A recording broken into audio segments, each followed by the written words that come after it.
So first, education is the knowledge tradition. This is where we go to the schools, the universities. We get our degrees. We accumulate knowledge.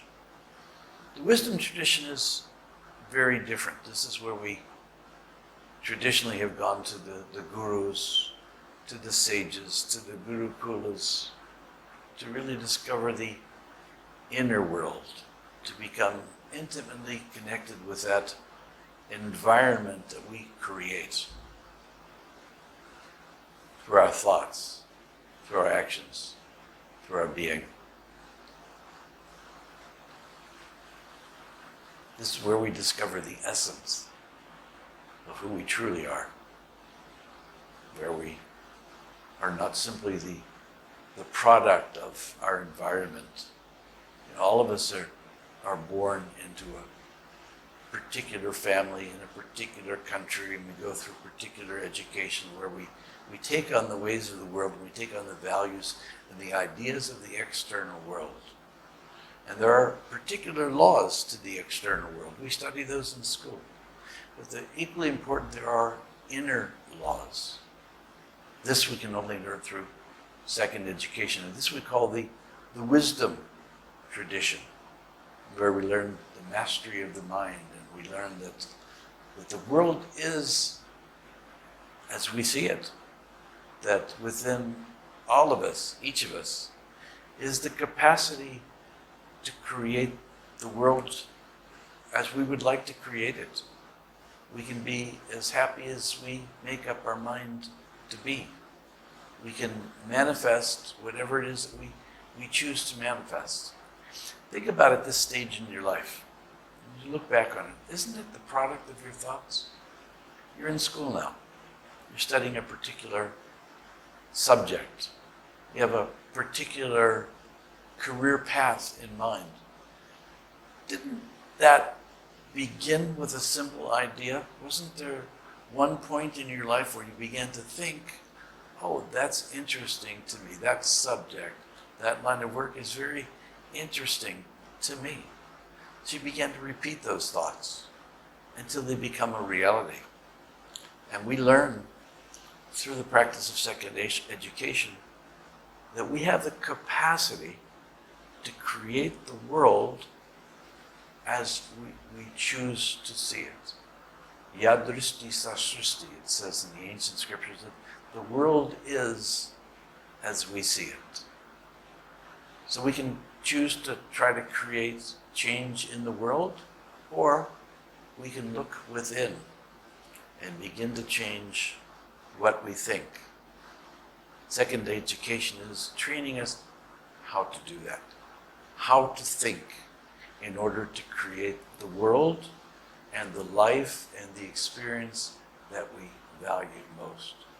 We have that capacity within us. The ancient scripture says that the Supreme Being created this image, and we have that, created this reality, created this universe through the power of thought, creating the thought, maintaining it, and then manifesting it. We, as a contracted form of the Supreme Consciousness, have that same capacity to create the world according to our own thoughts. We think a thought.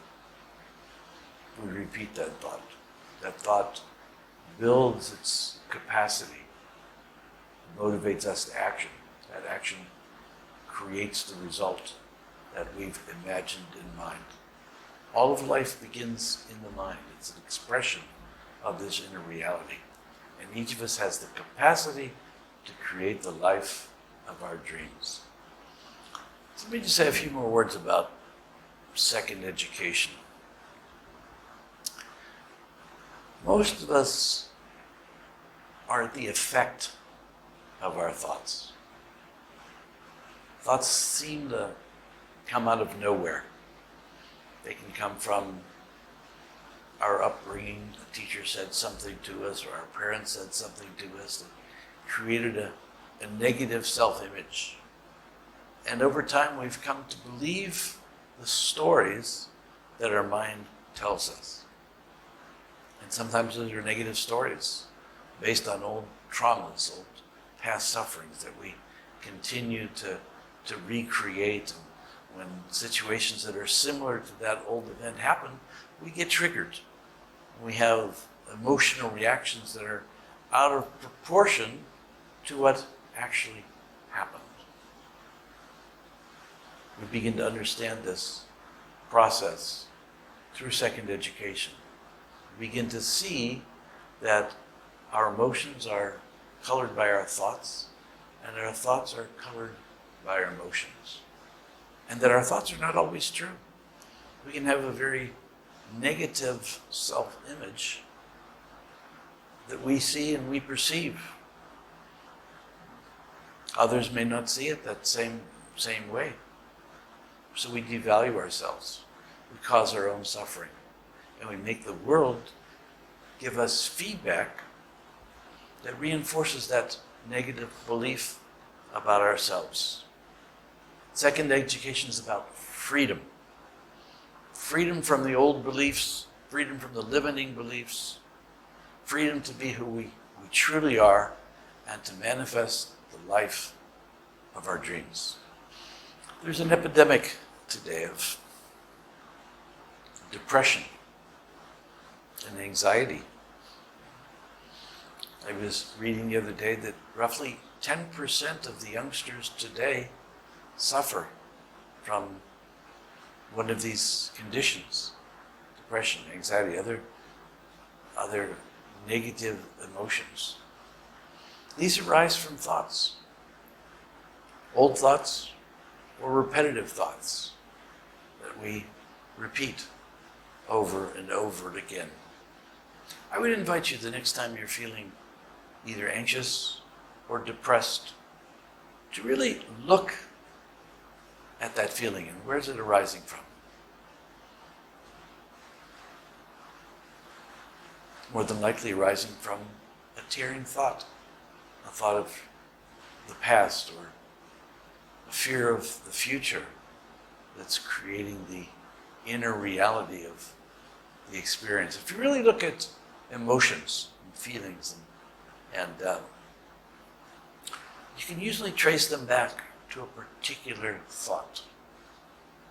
Second education trains the mind to be vigilant, to be totally present in the moment, to be mindful every moment of what's happening in my mind, what's happening in my inner environment. Because that inner environment, those thoughts, are what will create our experience. Sometimes we wake up in the morning and we're bubbly, happy, and we have a joyful day. The day goes like that. Some days we wake up and it's like we have the expression we got out of the wrong side of the bed. We have a dark cloud hovering over us. And we go through the day and it goes from bad to worse. All of this comes from a misunderstanding of the inner environment and the power of our own thoughts. Second education trains us how to control our mind, how to control our thoughts, how to control our emotions, and how to handle negative emotions once they're triggered.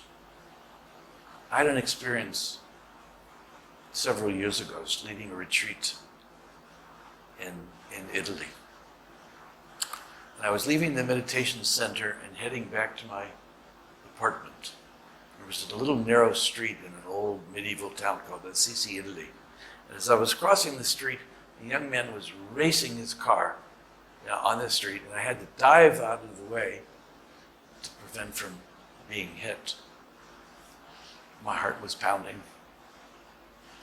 I was triggered. I was really frightened for my life. I was on my knees were skinned up, and my mind immediately started creating a story. That young man almost killed me, and I started to work myself up. But I remembered that I had control over my inner reality. So instead of allowing myself to tell the story and continue to get myself worked up about the story, I simply sat, focused on my breath, thought of something that I was grateful for. And you know, all those chemicals and hormones that were released in that moment of almost being hit by a car gradually just dissipated through my body, and I was completely through with the experience within 60 seconds. Second education teaches us the practices that allow us to transcend deeply held old emotions, old traumas. We all have them. You know, part of the human condition is that we're raised as human beings. We all have traumas, and those will get triggered in this lifetime so that we can look at them, experience them in their fullness, and release them. Important component in second education is learning how to forgive, learning how to heal, undoing old traumas, past experiences, letting go of all forms of grievance and upset, getting back to who we truly are. You know, we're not our story. We're not our emotions. We're not any of the negative feelings that we create through the mind. We're a spiritual being having a human experience. There's a place deep within us that's unchanging. It can witness all of this and bring us back to our source, back to our essence. We learn how to let go of our personality and to identify more with our essence than our personality. Personalities are limited. They're contracted. They're limited forms of supreme consciousness. The essence of who we are is pure being, pure awareness, pure consciousness. The scriptures say that we are a drop in the infinite ocean of consciousness. And a drop is not different than the ocean. The essence of a drop of water is the same, contains all that is contained within the ocean. It's contained within that drop. So within each of us is an infinite capacity to be who we truly are, and to become in this world whatever we imagine we can become.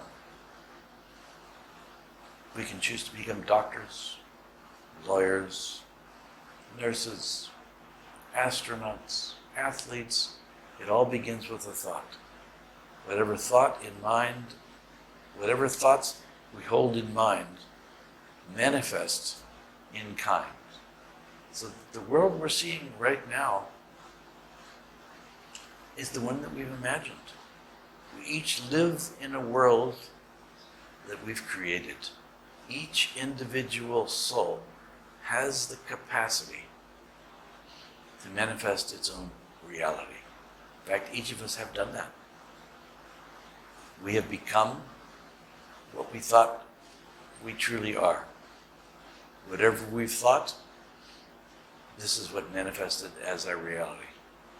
We're now at a point in our lives, especially those you youngsters who are still at the university levels, we're at the point in our life where we can consciously choose the life that we want to live without reservation, without limitation.